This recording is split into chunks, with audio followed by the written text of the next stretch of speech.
সোনা পাপ্পুর চার্জশিট এবং সেই চার্জশিটে বিস্ফোরক তথ্য ইডির।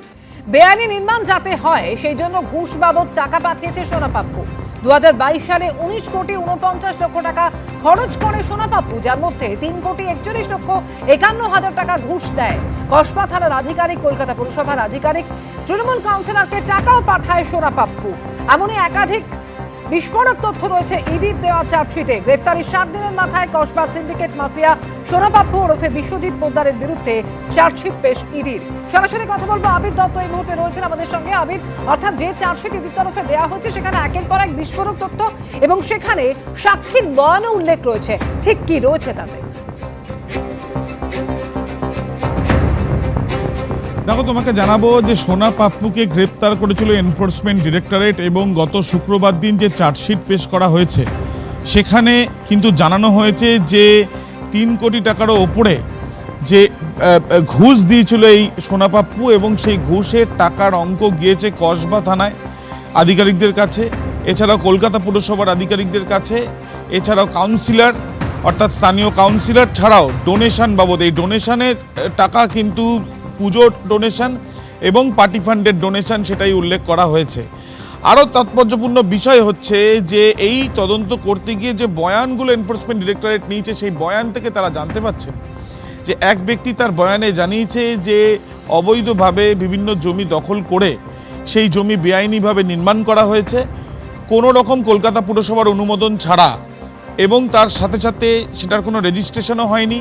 পরবর্তীকালে যখন এটা বিক্রি করা হয়েছে বা কেনা বেচা হয়েছে সেই ক্ষেত্রেও কোনো কাগজ নেই। এবং এই পরিপ্রেক্ষিতে সোনা পাপ্পু সে জানিয়েছে যে সে ক্যাশে টাকা দেবে এবং ম্যানেজ করে নেবে কলকাতা পুলিশের নির্দিষ্ট করে ওই থানা নির্দিষ্ট করে কোর্ট আনকোর্ট পুলিশকে, কেএমসিকে এবং কাউন্সিলরকে। তার সাথে সাথে সে এটাও জানিয়েছে যে সে প্রাক্তন বিধায়ক দেবাশিস কুমার এবং বর্তমানে যিনি বিধায়ক রয়েছেন জাভেদ খান, এই দুজনের ঘনিষ্ঠ বলেও সোনা পাপ্পু দাবি করেছিল বলে বয়ানে একজন জানিয়েছে। অর্থাৎ তুমি বুঝতেই পারছো যে অঙ্কের হিসেব ইতিমধ্যে ইডির তরফ থেকে জানানো হয়েছে, যেখানে তারা জানাচ্ছেন যে 2022 সালেই তারা তথ্য অনুযায়ী তারা যেটা জানতে পাচ্ছেন যে পুলিশকে প্রায় 1 কোটি 46 লক্ষ টাকা এবং তার সাথে সাথে কেএমসিকে প্রায় 1 কোটি, কেএমসি আধিকারিকদের 1 কোটি 11 লক্ষ টাকা এবং তার সাথে সাথে ডোনেশন বাবদ প্রায় 55 লক্ষ টাকার ওপরে, এবং এই যেটা জানা যাচ্ছে কাউন্সিলরকে 1 কোটি 11 লক্ষ টাকা এবং কলকাতা পুরসভার আধিকারিকদের প্রায় 27 লক্ষ 70 হাজার টাকা।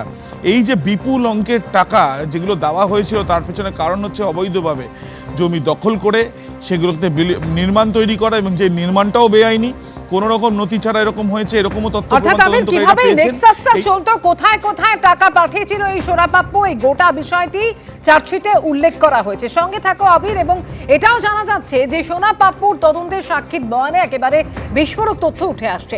কলকাতা পুরসভার অনুমোদন না থাকলেও করা হয়েছে বেআইনি নির্মাণ। সাক্ষীর বয়ান তুলে ধরে চার্জশিটে উল্লেখ ইডির। ঠিক কি উল্লেখ করেছে ইডি এই সাক্ষীর বয়ানকে তুলে ধরে আরো বিস্তারিত আবির দত্ত আমাদের জানাবেন। আবির, দেখো, এই সাক্ষীর বয়ানে কিন্তু স্পষ্টত যা উল্লেখ করা হয়েছে, যেটা ইডির তরফ থেকে চার্জশিটে দেওয়া হয়েছে, যে সেখানে যে অবৈধভাবে জমি দখল করে সেটা বেআইনি নির্মাণ করা হয়েছে এবং কোনো রকম কলকাতা পুরসভার অনুমোদন ছাড়া। এর পরবর্তীকালে বিল্ডিং যখন তৈরি হয়ে গেছে তার জন্য যে রেজিস্ট্রেশন করতে হয় সেই রেজিস্ট্রেশন পর্যন্ত নেই। এরপরে যখন কেনাবেচা করা হয়েছে তখনও কোনো নথি ছাড়া কেনাবেচা করা হয়েছে এবং এই সমস্ত বিষয়টা পুলিশকে, কেএমসিকে, কাউন্সিলরকে বুঝে নেবে বা তাদেরকে দেখে নেবে সোনা পাপ্পু, এমনটাই সে জানিয়েছিল, এমনটাই বয়ান যিনি দিয়েছেন তিনি জানিয়েছেন এবং সেটা ইডির তরফ থেকে চার্জশিটে তুলে ধরা হয়েছে। সঙ্গে এটাও বলা হয়েছে যে সোনা পাপ্পু সে ক্যাশে তাদেরকে পেমেন্ট করবে, অর্থাৎ যাদেরকে বুঝে নেবে সে বলছে তাদেরকে ক্যাশ পাঠাবে তাদের কাছে। এবং সেখানে তার সাথে সাথে সোনা পাপ্পু যে প্রাক্তন বিধায়ক দেবাশিস কুমার বর্তমান বিধায়ক জাভেদ খানের ঘনিষ্ঠ সেইটা বলেও নিজে দাবি করে এবং তৎকালীন শাসক দলের সে সদস্য, সেই বিষয়টাও সে জানায়। যে বিষয়ে জিজ্ঞাসাবাদ যখন করা হয়েছিল ইডির তরফ থেকে এই একজন সাক্ষীকে, তার বয়ানে উঠে এসছে এবং সেই বিষয়টাও কিন্তু তুলে ধরা হয়েছে এই চার্জশিটে, যে চার্জশিট দেওয়া হয়েছে গত শুক্রবার সোনা পাপ্পুর বিরুদ্ধে। ধন্যবাদ আবির তোমাকে। এবিপি আনন্দ, এগিয়ে থাকে, এগিয়ে রাখে।